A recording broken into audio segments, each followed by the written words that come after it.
ہم وہی کہیں گے جو ہمارا دین ہم کو بتاتا ہے، عمل کرو تو تمہارا بھلا ہے۔ بسم اللہ الرحمن الرحیم۔ درود پاک پڑھ لیں۔ اللہم صلی علی سیدنا شفیعنا نبینا مولانا محمد مبارک وسلم۔ صلاۃ و سلام علیک سیدی یا رسول اللہ صلی اللہ تعالی علیہ وسلم۔ بسم اللہ الرحمن الرحیم۔ ولیس البر بأن تأتوا البیوت من ظہورها ولکن البر من اتقى وأتوا البیوت من ابوابها واتقوا اللہ لعلکم تفلحون۔ اور یہ کچھ بھلائی نہیں کہ گھروں میں پیچھے سے آؤ، اور ہاں بھلائی تو پرہیزگاری ہے، اور گھروں میں دروازے سے آؤ اور اللہ تبارک و تعالی سے ڈرتے رہو، اس امید پر کہ فلاح پاؤ۔ اس آیت کریمہ کا جو پہلا ٹکڑا تھا اس کے شان نزول اور اس کے حوالے سے کچھ باتیں عرض کی گئی تھی۔ آج یہ دوسرا ٹکڑا، اس آیت کریمہ کا شان نزول یہ ہے کہ زمانے جاہلیت میں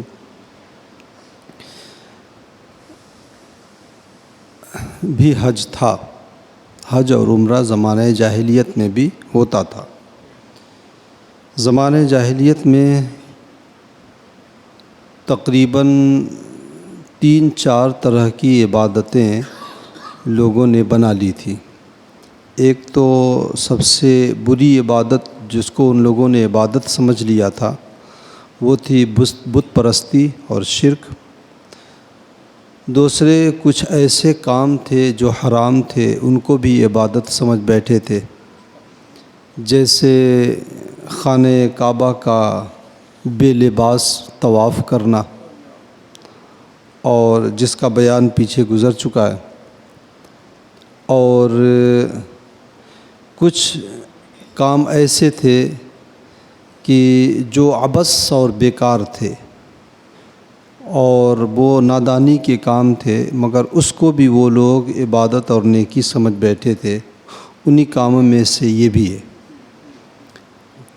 کہ جو ذکر ہو رہا ہے۔ اور کچھ جو ہے تو زمانے جاہلیت میں جب وہ حج کا احرام باندھ لیا کرتے تھے تو اپنے گھروں میں اگر انہیں کوئی ضرورت پیش آتی تھی جانے کے لیے تو دروازے سے نہیں جاتے تھے، بلکہ گھر کے پیچھے کا حصہ توڑ کر کے گھر میں داخل ہوتے تھے۔ دروازے سے جانا وہ گناہ اور فسق و فجور سمجھتے تھے۔ کچھ قبیلے اس سلسلے میں مستثنیٰ تھے۔ ان قبیلے کے جو لوگ تھے وہ لوگ جو ہیں اپنے گھروں میں دروازے ہی سے آتے جاتے تھے، اور ان کا دروازے سے آنا جانا عرب برا نہیں سمجھتے تھے۔ اس میں خاص طور سے جو ہے بنو ہاشم ہے، بنو خزاعہ ہے، بنو عامر اور بنو ثقیف، یہ وہ قبیلے ہیں جو دروازوں میں گھر میں دروازوں ہی سے آتے جاتے تھے، اور اس کو برا نہیں جانا جاتا۔ اس کے علاوہ اگر کوئی اور شخص احرام کی حالت میں گھر میں دروازے سے اگر جاتا یا باہر آتا تو لوگ اسے فاجر اور فاسق کہتے تھے اور گنہگار سمجھتے تھے۔ حضور صلی اللہ علیہ وسلم احرام باندھا آپ نے، اور آپ کے ساتھ ایک انصاری صحابی تھے حضرت رفاعہ رضی اللہ تعالیٰ عنہ، تو انہوں نے بھی احرام باندھا اور احرام کی حالت میں دروازے سے نکلے تو زمانے جاہلیت کی رسم و رواج جو ان کے ذہن و دماغ میں تھا اس اعتبار سے حضرت رفاعہ کو لوگوں نے برا سمجھا اور گنہگار گردانا، تو اور کہا کہ تم تو بنو ہاشم سے ہو نہیں۔ بنو ہاشم کے لوگوں کو یہ امتیاز حاصل ہے کہ وہ اپنے گھروں میں جو ہے دروازوں سے جا سکتے ہیں احرام کی حالت میں، تم تو ہو نہیں، تم کیوں گئے آئے؟ تو حضرت رفاعہ نے کہا میں بھی بنو ہاشم سے ہوں۔ تو کہا وہ کیسے؟ کہا وہ اس طرح کہ میں حضور صلی اللہ علیہ وسلم کا پیروکار ہوں، آپ کا امتی ہوں، اس لیے میں بھی انہی کے ساتھ ہوں۔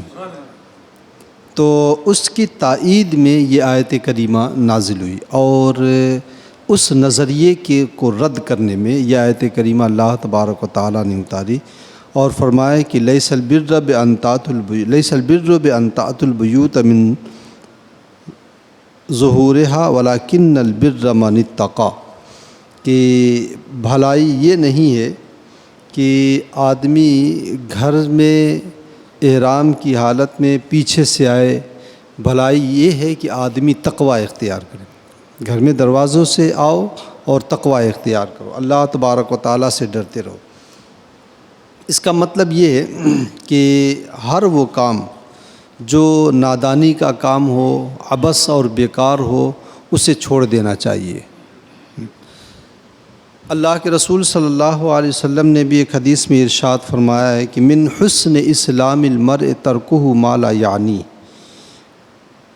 ایک مسلمان کے دین اور اس کے اسلام و ایمان کی خوبصورتی اس بات میں ہے کہ ہر بیکار اور بے فائدہ اور لا یعنی چیز کو ترک کر دے۔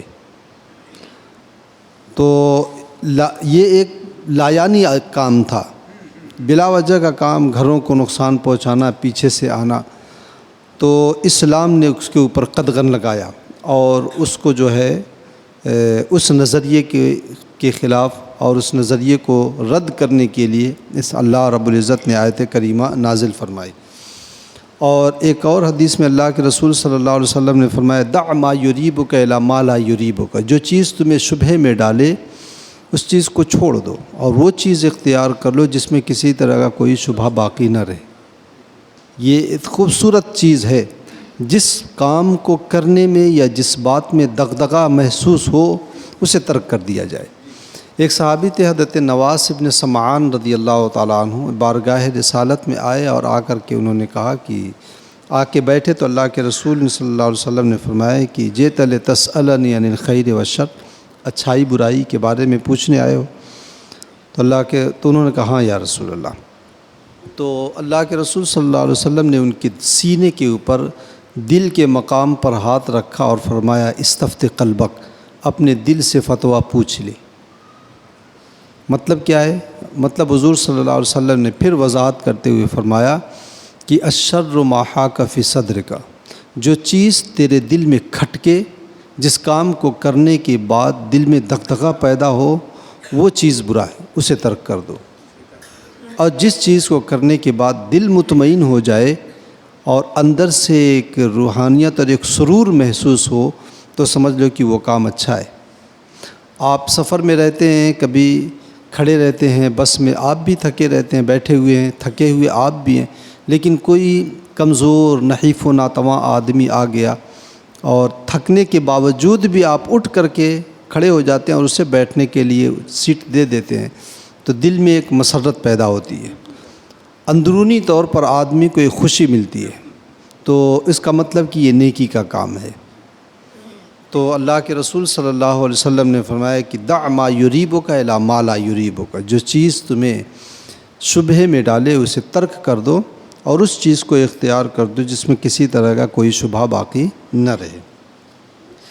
اس سے وہ لوگ بھی سبق لیں جو فرض و واجب کو ترک کر دیتے ہیں، نمازیں چھوڑتے ہیں، جماعت کو ترک کرتے ہیں اور اپنی خانقاہوں میں دھنی رما کے بیٹھے رہتے ہیں، گانے بجانے، قوالیوں کو عبادت سمجھ بیٹھے ہیں۔ موجودہ دور کی قوالیاں، قوالی جو ہمارے بزرگان دین کے زمانے میں تھی وہ تو شفاف تھی، اس میں تو تصوف کے اشعار تھے۔ آج تو جو ہیں بہت سے اشعار ایسے ہوتے ہیں جو کفریہ الفاظ ہو جاتے ہیں، گمراہیت کے اشعار کہے جاتے ہیں، اور پھر اس میں ڈھول، تماشا، میوزک، یہ ساری چیزیں، اس کو لوگ عبادت سمجھ بیٹھے ہیں اور فرض و واجب کو ترک کر بیٹھے ہیں۔ وہ بھی سوچیں کہ وہاں تو ایک لایانی اور عبث کام تھا اور قرآن نے اس کے اوپر قدغن لگا دیا، یہ تو سراسر اسلام اور شریعت کے خلاف ہے، تو اس کے اوپر تو اور سخت قدغن لگنا چاہیے۔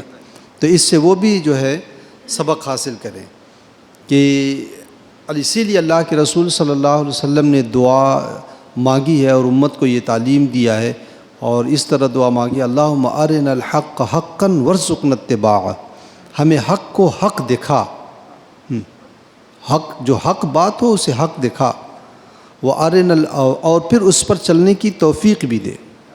وَأَرِنَا الْبَاطِلَ بَاطِلًا وَارْزُقْنَا اجْتِنَابَهُ، اور جو باطل ہے، غلط ہے، اسے غلط دکھا اور اسے بچنے کی توفیق دے۔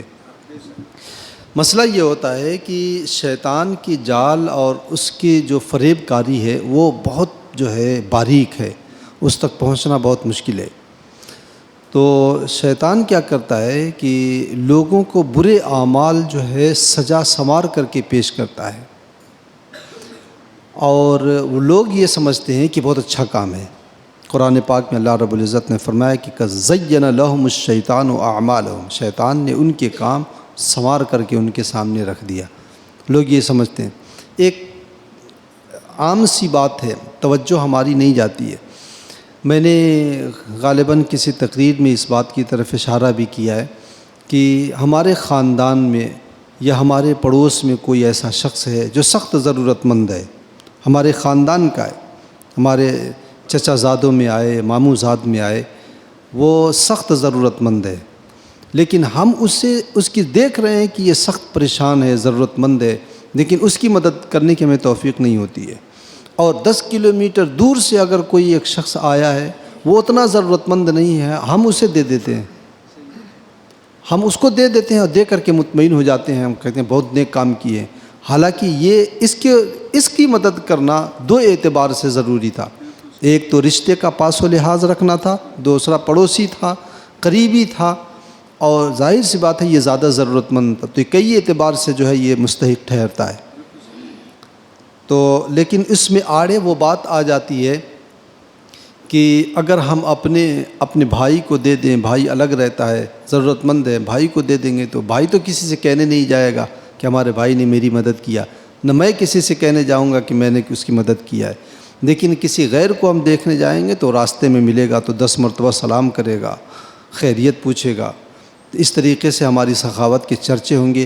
یہ وہ چیز ہے جو شیطان جو ہے ان کے دلوں میں مزین کر کے دکھا دیتا ہے۔ تو اسی لیے اللہ کے رسول صلی اللہ علیہ وسلم نے فرمایا ہے کہ ہمیں حق دکھا اور اس پر چلنے کی توفیق بھی داتا، اور باطل جو ہے اسے باطل کر کے دکھا اور اسے بچنے کی بھی توفیق عطا فرما۔ اللہ تعالیٰ مجھے اور آپ کو اس پر عمل کی توفیق عطا فرمائے۔ اللہم صلی علی سیدنا شفیعنا نبینا مولانا محمد مبارک وسلم، صلاۃ و سلام علیک سیدی یا رسول اللہ صلی اللہ علیہ وسلم۔ اللہم ربنا تقبل منا انک انت السمیع العلیم وتب علینا انک انت التواب الرحیم، وصلی اللہ تعالی علی خیر خلقہ ونور عرشہ وقاسم رزقہ محمد وعلی آلہ واصحابہ اجمعین برحمتک یا ارحم الراحمین۔